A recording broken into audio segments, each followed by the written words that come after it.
ಒಂದು ರಜೆ ಹೇಗೆ ಮಾಡೋದು, ಹೇಗೆ ಮಕ್ಕಳು ಒಂದು 10 ನಿಮಿಷ ಅಂತ ಹೊರಗಡೆ ಹೋಗ್ತಾರೆ, ಲೇಟಾಗಿ ಬರ್ತಾರೆ, 10 ನಿಮಿಷ ಸರಿಲೇ ಹೋಗ್ಬರ್ತೀನಿ ಅಂತಂದು ಹೇಳಿ ಹೊರಗಡೆ ಹೋಗ್ಬಿಡ್ತಾರೆ. ಅವ್ರು ಬಂದ್ರು ಇಲ್ಲೋ ಅನ್ನೋದು ಕನ್ಫರ್ಮೇಷನ್ ಯಾರಿಗೂ ಗೊತ್ತಿರಲ್ಲ. ಯಾಕಂದ್ರೆ ನಾವು ತಂದೆ ತಾಯಿಗಳು ಮನೇಲಿ ಇರ್ತೀವಿ.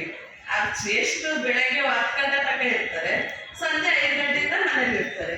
ಇನ್ನು ಮಿಡ್ಲ್ ಟೈಮು 10 ಗಂಟೆಯಿಂದ 5 ಗಂಟೆವರೆಗೂ ಅವ್ರು ನಮ್ಮ ಮಕ್ಕಳಾಗಿರಲ್ಲ, ಪ್ರಿನ್ಸಿಪಾಲ್ ಹಾಗೂ ಲೆಕ್ಚರರ್ ಮಕ್ಕಳಾಗಿರ್ತಾರೆ. ಆ ನಂಬಿಕೆ ಮೇಲೆ ನಾವು ನಿಮ್ಮನ್ನ ಕಳಿಸಿರ್ತೀವಿ. ನಾವು ವಿದ್ಯಾರ್ಥಿಯರಿಗೆ ನಮ್ಮ ಮಕ್ಕಳು ಅಂತಂದ್ರೆ ಎಲ್ಲ ಮಕ್ಕಳು ನಮ್ಮ ಮಕ್ಕಳೇ. ಆ ಕಳಿಸಿದಾಗ ನಿಮ್ಮದು ಜವಾಬ್ದಾರಿಯುತ ತಂದೆ ತಾಯಿಗೆ ಏನು ಹೆಸರು ಕೊಡಬೇಕು ಅಂತ ನಿಮ್ಮ ಮನೋಭಾವದಲ್ಲೂ ಇರಬೇಕು. ಮಕ್ಕಳಿಗೆ ಇದನ್ನು ಹೇಳ್ತಾ ಇರೋದು. ಆದರೆ ನೀವು ಮಕ್ಕಳು 10 ನಿಮಿಷ ಸರ್ ಅಂತಂದು ಹೇಳಿ ಹೊರಗಡೆ ಹೋಗೋದು, ಈಗ ವಾತಾವರಣ ಸರಿ ಇಲ್ಲ. ನಿಮ್ಮ ಇದಕ್ಕೆ ನೀವೇ ಜವಾಬ್ದಾರಾಗಿರ್ತೀರ. ಅದಕ್ಕೋಸ್ಕರ ಮಕ್ಕಳು ಎಲ್ಲೇ ಹೋದ್ರು ಹುಷಾರಾಗಿ, ಎಲ್ಲೆಲ್ಲ ಹಳ್ಳಿಯಿಂದ